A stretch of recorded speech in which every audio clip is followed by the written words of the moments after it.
The sponsor of my stream and podcast is DistroKid. If you want 7% off on your first subscription with DistroKid, release your music to the world on every major music platform. Make sure to go to my website, andrewvanzark.com, and click on the discount link under the tab of DistroKid. The information on this podcast is my opinion and some internet research. You don't know the power of the dark side. Welcome to Star Wars Chatter, hosted by Andrew Van Zark.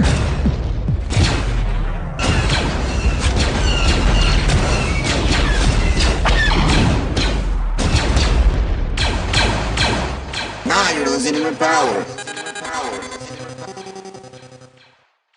Alright, hello, and welcome to the Star Wars Chatter. I'm Andrew Van Zark, and this is your safe space to discuss Star Wars and music. And today we're going to talk about Chapter 20 of The Mandalorian, The Foundlings. This episode has a lot to offer, and we finally got the key point on the story that we wanted to get a long time ago.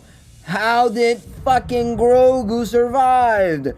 Yes, we fucking got that missing point of the story. Because I was always wondering why and how did Grogu survive. You know, in this episode, we do get to acquire it and acknowledge it and enjoy it as much as possible. But the Fondling has a lot to offer, so let's get started with the information here. So, like I always say on my episodes, this is half of my opinions and thought, and half is me reading from an article that I find that I think it has the great points that I might not remember while talking in the show. So, let's get this running and let's get this going. So, The Mandalorian Chapter 20, The Fondling, has Din and Bo-Katan forging new bonds with the Children of the Watch. So, I have to admit, when I saw Carl Weathers was directing this episode, I assumed we were getting another one of the trip back to Navarro. You know, like we had in the 4th episode of Season 2. It was a pleasant surprise to see that we got to spend some quality time with the Mandalorian's convert instead, and even some Grogu action. You know, I loved how in the beginning, Din Jarin and Grogu are interacting and whatnot, and then Bo-Katan is also interacting with Grogu and whatnot, and then they make, with the recent fondling of the Mandalorians, of the Children of the Watch, with Grogu, interact and fight. You know, they make them fight. You see with the way that they fight is with the practice darts, and it was an interesting fight to say the least. And then we get to see Grogu once more again use the Force sensitivity that he learned while being a youngling and while being trained by Luke Skywalker, as far as he got trained, you know, because he didn't went that far with the training, but he did do something. So the Fondling feels like a light episode of The Mandalorian, a couple of great action sequences aside, but it could end up being rather important in the grand scheme of things. The convert has grown so large since the Book of Boba Fett that it was necessary to spend some time with it again, if it's going to play a bigger role later on in the series. If Din and Bo are getting to call on the Children of the Watch for help in defeating whoever's this season's big bad it's going to be, then it's important to see how they work within the larger group. So this episode works on showing us more on the relationship with these Sealots, you know, forming new bonds and strengthening old ones, so it will be believable when the convert does come to our heroes' aid later. There are a couple of entertaining action sequences, one of which is particularly unexpected and thrilling, to say the least.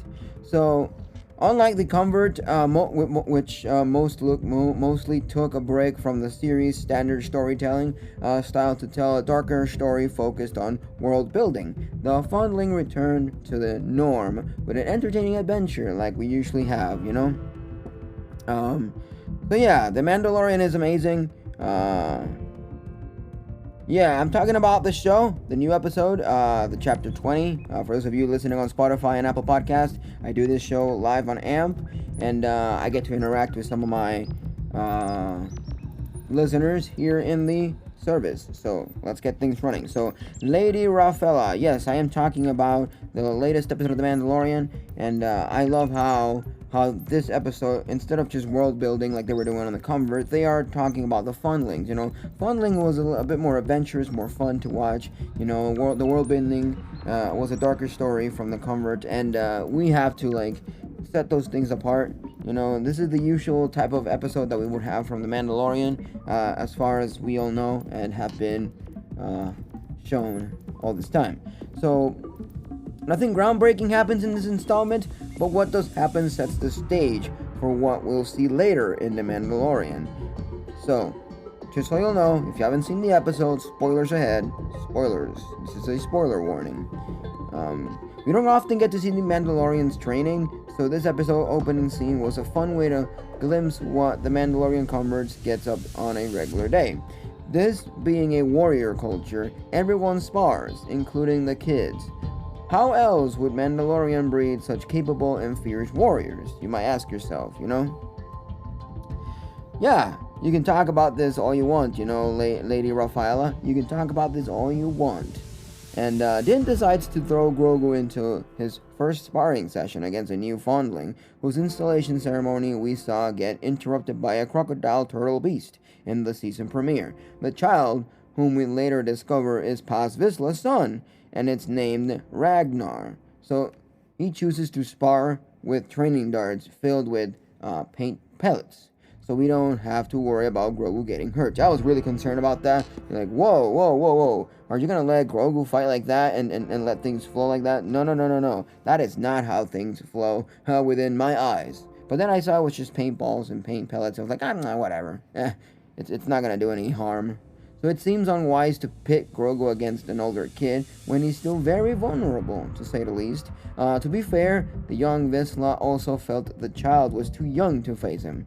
However, after seeing how confidently Vizsla won the first 2 rounds, it was pretty clear that Grogu was going to pull himself together and win in the end. I was expecting the same flips going into this battle, which those flips reminded me of what Yoda used to do on the prequels, when he fought Palpatine and whatnot. You'll see him flip around also with Count Dooku, and that's something really reminiscent of the species of Grogu, Yoda, and whatnot. So the practical effects did look ridiculous as Grogu jumped over the child before planting all 3 darts in the middle of the chest. Yeah, because it's a practical effects. We don't have CGI in this one like we used to have in the prequels, but the child's so damn cute that they come off as charming. So Vizsla kids, the Vizsla kid gets taught a valuable lesson. It's not understanding his opponent just before he is abducted by a pterodactyl-looking monster, a raptor, better say. So that swoops in and snatches him. And the way of the Mandalorian, one of the things the Creed says is, "You speak when you know." And he thought he knew, and he could speak, but in the end, no, he didn't know much. So he has to really train a bit better, Din, Paz, and 2 other Mandalorians fly after it, not so they don't kill the kid, but their jetpacks run out of fuel after a while. Thankfully, Bo-Katan had the bright idea of using her ship to tail it, and she returns with the location of its nest. They hatch a plan and decide to land the ship near the lair and climb the peak quietly to reach the nest and rescue the Fondling, which, I'm not gonna lie, this reminded me a lot of Looney Tunes and whatnot, because this pterodactyl kind of scene is a little reminiscent of all the old cartoons, and I like watching old cartoons, and there's a lot of scenes where you see a pterodactyl or a big bird take, let's say for example, Bugs Bunny and throw it on the nest, and then they start doing weird stuff with it, and it reminded me of that. So, if the beast knows they're coming, then it will be just kill the child, which apparently has happened before, and that concerns me a lot, So I was surprised that Paz did not volunteer to lead the hunting party immediately, considering it's its son at risk. But Bo gets in there first, and she becomes the new leader again. She's always been the leader of Mandalorians and whatnot, and her clan and whatnot. So this time she becomes a leader again. because she knew what to do and how to deal with things. And it was funny when she gets told, you're the leader, you get to eat in the pit. And when they were in the pit, it was really funny how they have to eat separately just so they don't see their faces, you know? It's like, can't you at least, like, eat under the helmet or something? I don't know. It was kind of funky, you know? The Mandalorians should have a funkier and more complex way of eating, you know? Like, with a mechanism that maybe opens the area of the mouth or something. But I don't know. The creed of the Mandalorian says you can't take off your helmet in front of others, so it is what it is, you know? So the hunting party heads off with Grogu left behind, left with the armor, you know? And in this scene, it's when Grogu gets a Beskar armor placed on him, on the chest, and he becomes more Mandalorian, you know, more part with the Mandalorian clan. Which begs the question, why is Star Wars building us up a Force-sensitive Mandalorian? How does that make any sense? I don't know if they're just building up a character that will sort of be part of the clan, but still be the only Jedi in the clan, you know? We've seen his face. Obviously, you don't get to put a helmet and keep your helmet forever until you are, you know, officially under the creed and you bathe yourself in the living waters and whatnot. But it's kind of weird how they're making a Force-sensitive character part of the Mandalorians, better said of the Death Watch, you know, Death Watch kids. So I'll get to him soon in a way, and talk more in detail with Grogu. But later that night, we see the Mandalorians sitting around in the fire, like I said, and preparing food. Bo asks Din a question many fans have been wondering for years. How do they eat, you know? And the question was answered with, once you get your food, you move away, and you get yourself running to eat somewhere else, you know? So according to Din, the answer is simple.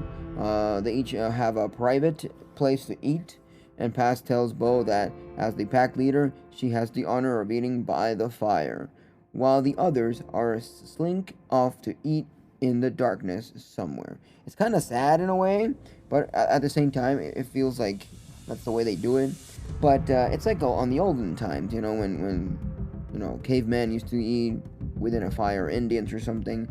But at the same time, it's kind of sad how they have to like all disperse into the darkness and eat and whatnot.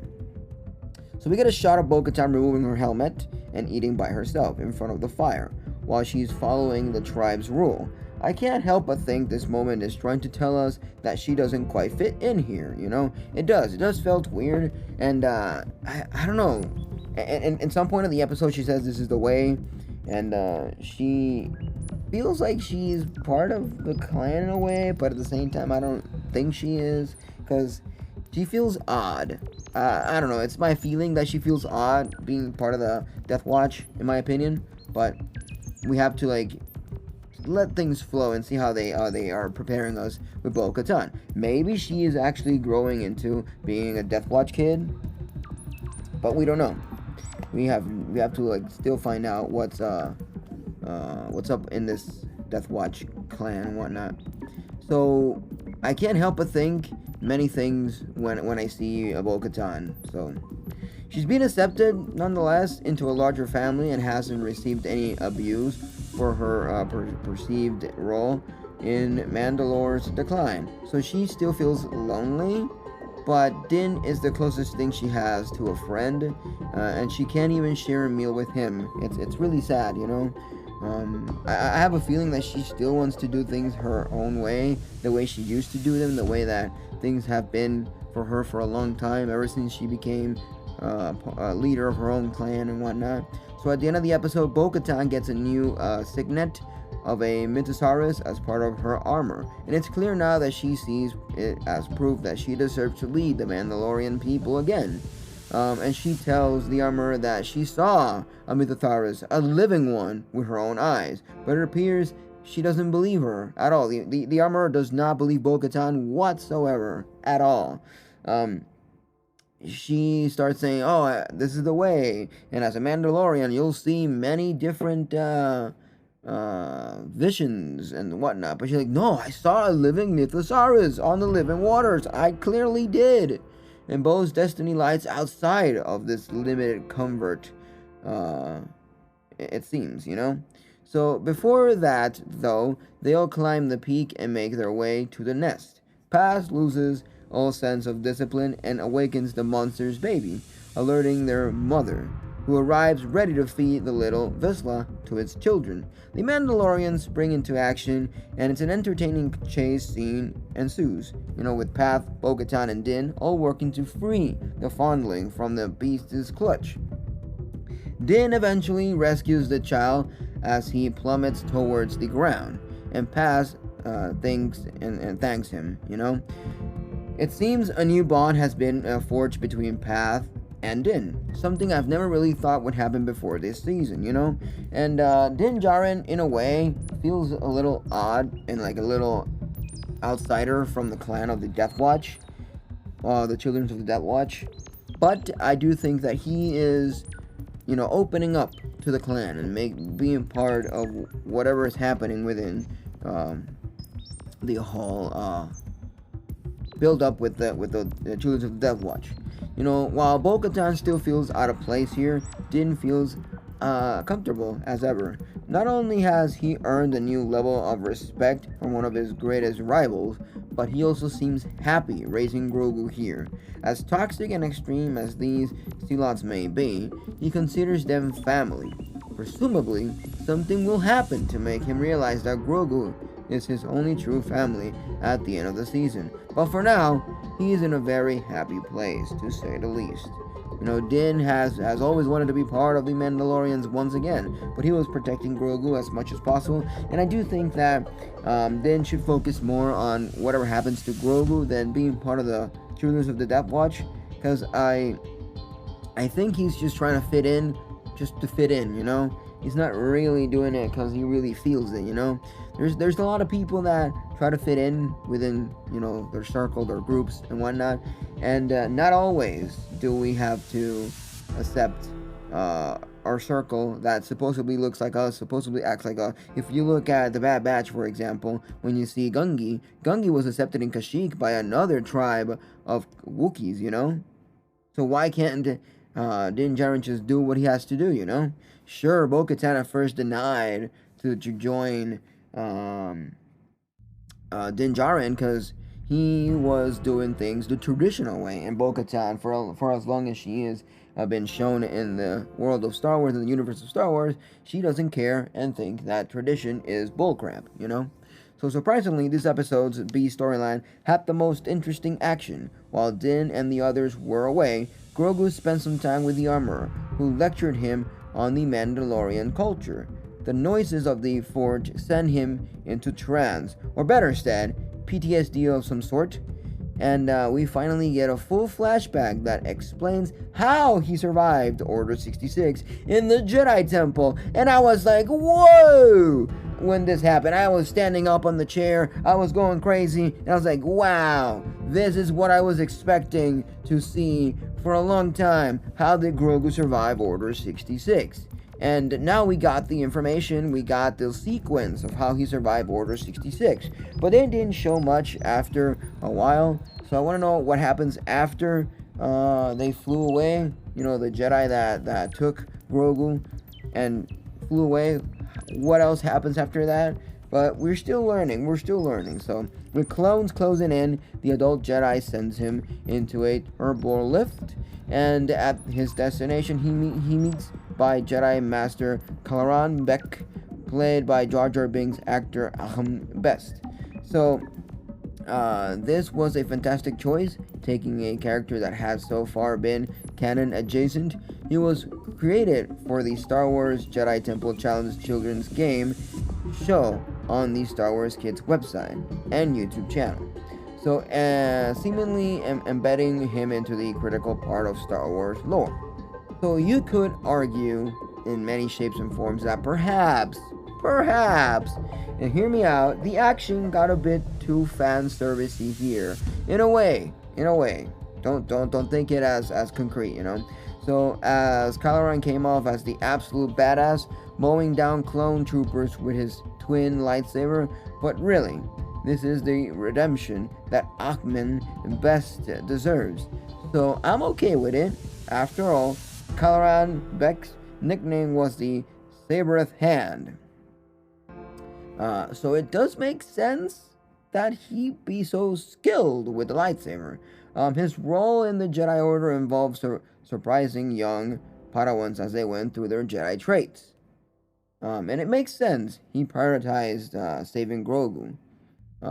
They board a speeder bike, and we get an accelerating chase across the Coruscant skyline, which Coruscant is one of my favorite places from Star Wars, as Kylo Ren tries to shake an LAAT/I clone gunship in pursuit. He fights his way to landing pad where some members of the Royal Naboo security forces help him and Grogu board an H-type Nubian jet. So, I have no idea if this is actually the same ship Padme used in Attack of the Clones or not, but it's a fun choice regardless. The ship takes off, and we see it escape Coruscant via hyperspace. So the flashback was great. It adds some genuine excitement to the episode, which would otherwise have been fun, but lacked any real drama. Overall, The Fondling is a great episode of The Mandalorian, and now we've spent time with a convert, and I can't wait to see what comes next on the next episode of The Mandalorian. How we're going to continue to understand Grogu, if the Fondling gets to train a bit more. I would like to know how things are going to go from this point on, because we do get to see Bo-Katan be declared the leader of things, and she's always been the leader of things, but this time I do feel that she is going to many other places and many directions that probably we weren't expecting in a way, but it is what it is, and some of the fans are saying here, and I'll read some of the reviews that they're saying so we can compare their opinions. So Serbike says that this episode was full of fun. It's a filler in the sense that the overall plot doesn't move forward much, but it's filled with good stuff. The Coruscant action sequence was thrilling, and I'm especially glad that they brought forward Bo-Katan. I'm interested to see the character grow. Where will she go? And this intensive enough to look forward eagerly to the rest of the show. Besides the usual dose of Star Wars fun, this intriguing Bo-Katan arc makes this season my favorite so far. That's what Serbik said. I would have to say here with Fantomas that I'm struggling with this season. Season 2 was perfect, but this feels like we're treating waters, And we're halfway through the season, and I don't feel like anything major is coming down the pipeline. I have to disagree, as we've learned so many things from like L52 and whatnot, and many other characters. Yeah. So he says that honestly, putting Luke Skywalker and Ahsoka in the last season raised the bar so high for excitement. I just don't feel like it's building to anything. F and F. I haven't let us down yet, but this feels a bit off so far. And then Adventure Mickey replies, well, I'd say a resurgent Empire / Gideon is kind of a given for the rising stakes. Maybe a dash of Thrawn reveal will tricky people's fancy. Like seeing Gideon reported to him or something, also getting people somewhat primed for Ahsoka. I do agree with that. I think we're just building up for Ahsoka Tano. And I don't know if Ahsoka Tano will be exactly on the Mandoverse, but it's going to take part in some shape or form, because she has been on many of the Mandoverse's shows and seasons. So we do have a great amount of Ahsoka being part of the Mandoverse. And yeah, so we're going to read here Brian's opinion. So, well, logic did not really apply for this episode. Why didn't the LAATs just shoot down the whole landing pad with the Naboo ship? I mean, they didn't have any problems wrecking the whole city during the chase. How did all those birds creatures fit into the Bo's ship with all the Mandalorians as well? The whole episode was really cheesy. I guess. I don't know. I wouldn't agree with Brian here. It wasn't that cheesy for me. For me, it was more exciting than anything else. It was more like just a bunch of action and that's it. Yeah, yeah, the whole episode of the Mandalorian chapter 20 is really great in my opinion. It does brings us things that we wanted to like get answers from, but doesn't mean that this is moving us really forward. But it does gives us a lot of information that we've been wanting since maybe season 2. And I do like how they're bringing up the idea of this arc of Bo-Katan, you know? Bo-Katan for me has been one of the most coolest Mandalorians so far since the Clone Wars. But I do think that they're probably stretching the gum a bit too far with this one. But you're gonna like this episode, Lady Rafaela. You're gonna like this one. It's gonna be really fun. You're gonna enjoy a lot of things that are happening within the episode, and it's just a fun, adventurous episode. You know, it's not really much of an episode where there's a lot of information to take in, but I do think that we have enough to enjoy from the season and this episode. And I don't know why people are saying that this season is kind of mid. I don't think it's mid, but I do understand that it's not really showing us much so far. If you see each episode on its own, every time it comes out each week, you will be like, where's the more information? They feel kind of empty, you know? Yeah, and it needs fillers sometimes, you know? Even though when you see, for example, an anime and you read the manga barely has any filler, but the anime does. And shows need a little bit of filler just to build us up the characters or make us more entwined with the characters, you know? Not every episode has to be a major plot point. Some episodes can be like, for example, like when you see the battle race on Bad Batch, you know, that was a filler episode. But it brings us to this idea that, look, the Mandalorians can also get into quite a pickle with bettings and shit because of her, the one that gives her the jobs and the tasks and the missions and whatnot, you know? So every show needs a little bit of climax, a little bit of filler and whatnot. Like the same thing what happens when you watch Supernatural. Supernatural has a lot of fillers in some of the last seasons, as I was told. Yeah, it's a thing, you know. But I think that too much information taken into 2 episodes of the shows, whether it is an anime, a cartoon, or whatnot, too much episodes with too much awesome information can like overwhelm you in a way. But I do think there should be like some sort of episodes here and there where they're fun. Don't overdo it though with the filler. Don't overdo it like they do with Naruto and whatnot. Don't overdo the fillers. But there is a lot of things that you can actually enjoy with fillers. You know, fillers bring a little bit of pizzazz to the show. But like I said, don't overdo it. If you're gonna overdo it, then don't do fillers. You know. Yep. That's the way. That's the way. You know, and for sure they had a lot of fillers. You know, there's a lot of shows that delve into the fillers too much, but I do think that fillers do play a role in the show. You know. Naruto, I don't really like Naruto in a way. I'm sorry for Naruto fans out there and Boruto fans. I'm really sorry, but I don't really like Naruto. The only thing I liked about Naruto was the art concept of Sasuke when he's an adult and Gaara. And maybe what's his name? Sasuke's brother. You know?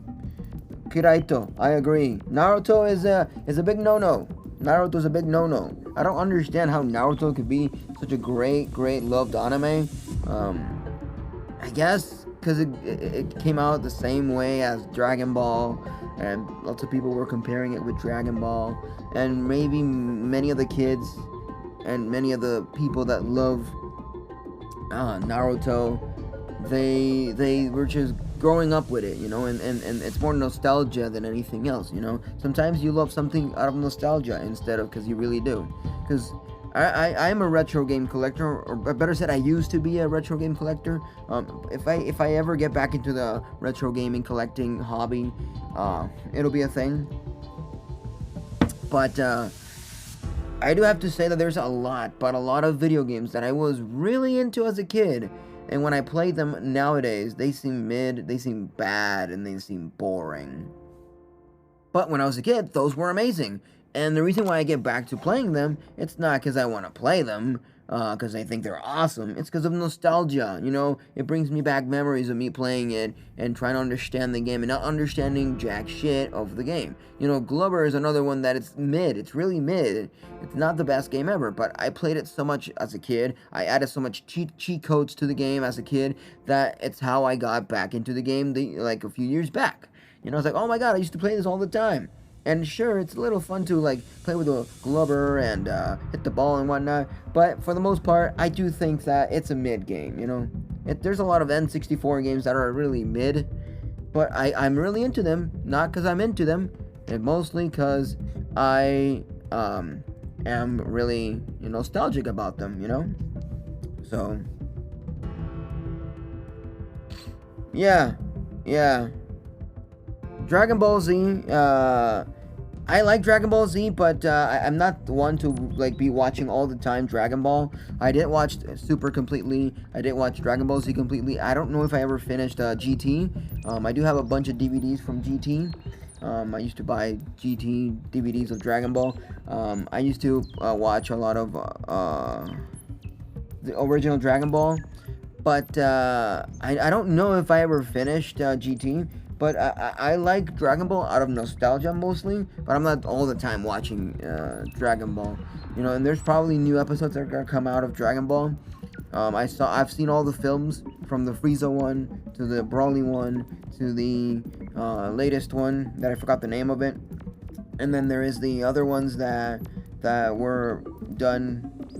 Resistance, I think is Dragon Ball Resistance is another film that came out with a video game. And I've been into Dragon Ball out of nostalgia for the most part. Not really because I am a huge fan of Dragon Ball. I used to watch it a lot as a kid though. It was like sort of my introduction to anime.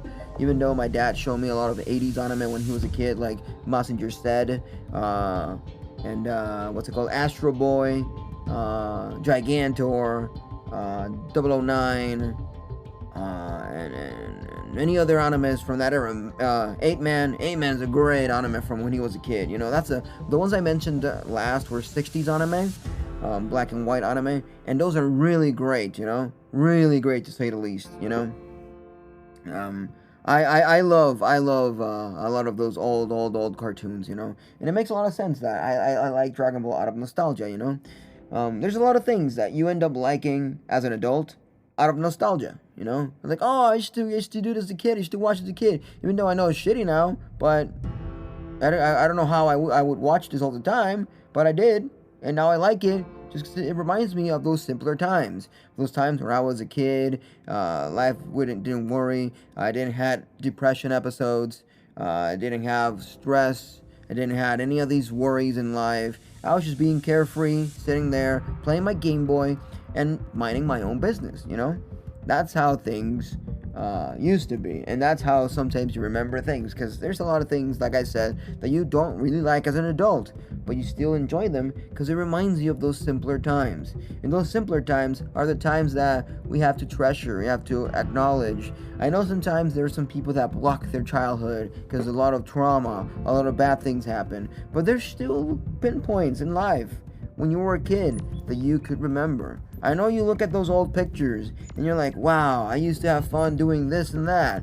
I was 11 years old when I started watching this anime, this and that. I had a computer by then and I saw the best anime ever, you know? And those are things that brings you a lot of memories. You know, I remember when I was in 8th grade and I first saw Blood Plus. I was blown away, you know, with Blood Plus, you know? And then I started watching Elfen Lied. I remember as a kid watching Gundam. So many other shows that I used to enjoy as a kid. And those things bring us a lot of awesome things, to say the least. And we have to acknowledge all those awesome things. You know, Robotech is another one that I used to love as a kid, you know? And loving a lot of these stuff as an adult, it's because you are just simply nostalgic about those old, simpler times. And same thing happens to me with Spawn. Spawn's another character that I used to acknowledge as a kid a lot. I used to have an action figure as a kid, but then I lost. Now I got a new action figure, and I have a bunch of comics. Same thing with the Punisher and Spider-Man, and because I do think sometimes Spider-Man is a little out there, you know. But Spider-Man tends to be really awesome in so many ways. I think of the regular heroes, I think he's the only Marvel character that I really like in terms of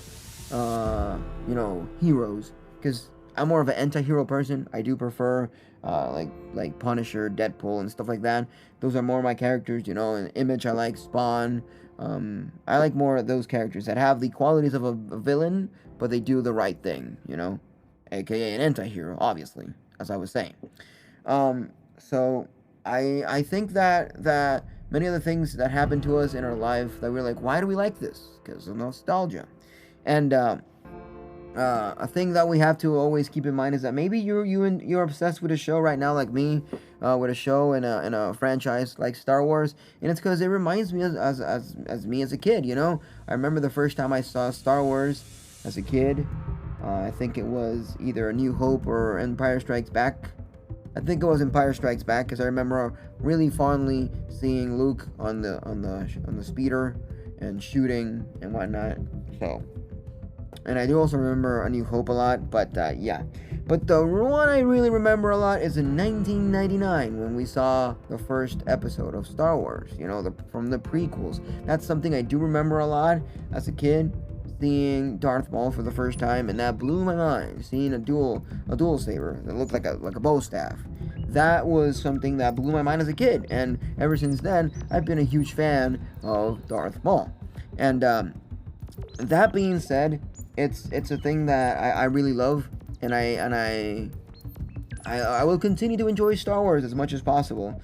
And I know I diverted a lot, and I went on a rant without understanding what Star Wars is about from this episode and whatnot. And I do think that we have to keep ourselves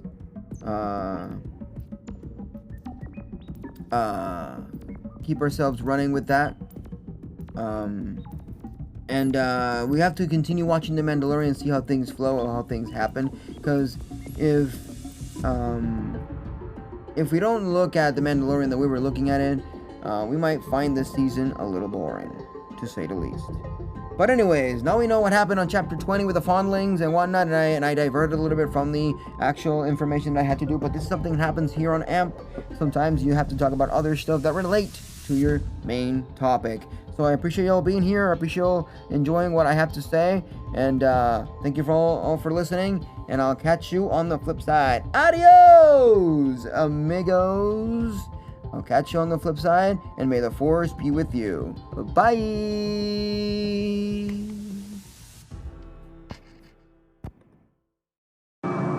The Force is with you, young Skywalker. But you are not a Jedi yet. This was Star Wars Chatter, your safe space to discuss Star Wars, music, video games, and other geeky topics. Listen on AMP, the Amazon Radio app, and get yourself started by listening to my music on every major music platform under Andrew Van Zark. But if you want to have more information, go to my website, www.andrewvanzart.com, where you can find all my social medias, music, and everything else all in one page. Trust in the Force, no light speeding, and buckle up. Now you're listening with power. Power to the music, and may the Force be with you.